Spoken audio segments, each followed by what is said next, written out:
The Gates of Horn and Ivory, by Francis Rosenfeld. Chapter 1. The Haunted Caves. They saw it from afar, as they were traveling among the clouds in Helios's chariot, the strange city of caves, carved in the soapstone of a cluster of spiky cliffs, sometimes by nature, sometimes by man, displayed amid the arid landscape like a giant sculpture, maybe an artifact the Titans left behind, before his love of humankind landed Prometheus his penance. A huge human beehive it seemed to be, where the diligent workers moved about through hundreds of holes in the stone cliffs towards the innards of the place, dug deep into the earth, the huge underground metropolis that marked the beating heart of Anatolia. A large delegation welcomed the goddesses, with the traditional sheaves of grain and prolonged orations, and when it was done prostrating, the group surrounded them like living water and carried them down stairs and ramps through large subterranean chambers and hallways, past people carrying on their mundane activities, past carved galleries and alleys and arcades, public spaces and ventilation shafts, temples, tombs, and sanitation systems, stables and wells and water reservoirs. All the parts of a flawlessly functioning city, miles beneath the Earth's surface, illuminated only by Prometheus's gift. There seemed to be no bottom to this upside-down underground metropolis, and Persephone, who was more versed in the intricacies of subterranean living than her mother, expected to see the glow of red flowing lava at any moment as they continued their seemingly endless descent.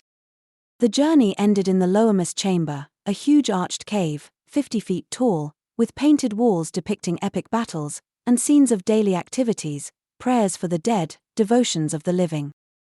The echoes of hundreds of voices were reverberated and amplified by the tall stone vaults, walls and floor, reaching a deafening, disorienting loudness. The high priests bowed and prostrated themselves at the goddesses' feet, and when bid to rise, they guided them down the central aisle towards their stone thrones, carved with agricultural scenes and symbols of the dead, and surrounded by garlands of yellow buttercups and bowls of pomegranates. A young maiden, obviously overcome with emotion, approached them humbly and placed crowns of buttercups on their heads, and then retreated, stricken with awe, to touch the cheek Demeter had caressed in passing. For a moment Persephone felt like she was back home and was grateful to her mother for this unexpected gift.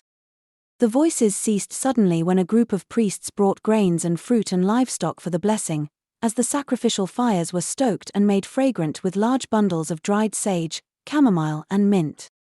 "They're not going to sacrifice those here, are they?" Persephone whispered to her mother, who rolled her eyes at her with disdain. "Now you have a problem with death. Of course they're going to sacrifice them. That's the whole point of the trip." She looked at the horrified expression on her daughter's face and got instantly aggravated. "Oh, grow up, will you? People have been looking forward to this feast the entire year." The anticipation of the smells, the horrid sounds of agony, the blood, and the choking smoke of burning meat brought Persephone to the verge of vomiting, as her mother watched her with expectant curiosity and just a hint of happiness. "Can I dare hope that husband of yours finally made himself useful in some capacity?" "Are you? No. Mother, how can you be so calm? This is horrifying. I'm sure Tartarus is a pleasant vacation spot, dear. Keep your wits about you. You're embarrassing Olympus." Persephone sat on her throne, stone-faced, trying to find a happy place inside her mind as the ritual unfolded and the offerings were sacrificed and burned, grateful for the efficient ventilation system and the platform which put a height barrier between her and the blood on the floor. The ritual finally ended, and the goddesses got up to leave, and as they stepped down from their podium onto the central aisle, the high priest advanced towards them with a bowl of fresh, still warm blood, and marked their foreheads with its sacrificial offering. For a fleeting moment, Persephone's spirit left her body to see herself walk down that aisle, deep inside the bowels of the earth, with a garland of yellow wedding flowers on her head, pale as a ghost, and dressed in immaculate white gauze, which was in stark contrast with the bright red markings on her forehead, the archetypal image of old goddesses of death.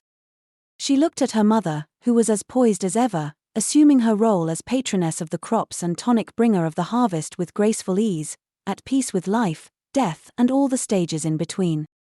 "The gods don't grow old, they grow callous. You acquitted yourself well of your task, daughter," Demeter commented on the chariot ride back. I was worried you were going to faint or something. A fainting goddess. That would have been the laughingstock of all of Cappadocia, like we don't have enough problems to deal with already. She looked at her daughter, who was still too shaken by the experience to engage in conversation. It's about time you got baptized into the next stage of your existence, Persephone. You're not an innocent maiden anymore, you're a mother now, in spirit, anyway, she commented, displeased. Us mothers live to serve the needs of others, she continued bitterly. The gods know I do. Persephone wondered what would her beloved think if he saw her this day, his innocent young bride all gone to leave room for the stone idol of blood sacrifice, and the disturbing imagery reminded her she still owed Dionysus a conversation regarding the details of his upcoming feast, a bacchanalia, no doubt. She suddenly got angry, thinking this was exactly why she'd rather not leave Hades and its quiet peace. For all the time she saw lamenting souls wandering aimlessly the banks of the Acheron, and sought to comfort them, they were all hailing from here, from this place of life and light, where everybody was constantly striving for power, where the primary emotions, urges, and unseemly desires drove everything, a puddle of grandiose and callous ambitions as red and impossible to wipe clean as the stain of the sacrificial blood on the floor. This is life, daughter, Demeter replied in a more comforting tone. Life is brutal. Not everyone enjoys the privilege of skip-stepping over its challenges directly into the islands of the blessed. Don't you dare judge. You're here to serve. Serve. What's next on the calendar? Persephone effectively ended the subject. We're going to Epidaurus. You're going to tend to the sick. As long as I'm not there to kill them, Persephone thought, relieved, and contemplated the irony of her, of all people, bringing comfort to the afflicted. One would think the mere sight of her was the last thing those people wanted to experience. Well, since your fated decided to cut Asclepius at the knees for messing with his incoming headcount, and kept him hostage in Hades for his reward, you're here to assume his duties. Demeter couldn't help herself. Such a harmonious place of love and light your home is. Actually, it was Zeus who struck Asclepius down. He's in Hades because he's dead. And I'm sure your husband had nothing to do with it. So, what exactly am I supposed to do in Epidaurus? You will provide dream visitations with advice, comfort, and cures for the sick. Why can't it all be like this? Persephone thought. She loved her work, most of it, anyway. The plants, the oracles, the comforting of souls. It was the brazen, thoughtless infliction of intentional harm she couldn't come to terms with, and that, as she just learned, was the red blood of life itself. No wonder she'd rather be dwelling elsewhere. You should wipe that off, Demeter pointed to her forehead, it might upset the patients. I can't imagine why. Persephone replied bitterly, promptly handed a napkin to clean her forehead by one of the attending Ori, and a bowl of fresh water to wash up her face by another. She saw her face in the water's surface, unchanged, if only a little pale, remembered the saying after a certain age people have to wear the countenance they earned for themselves, and was now sure that wasn't true.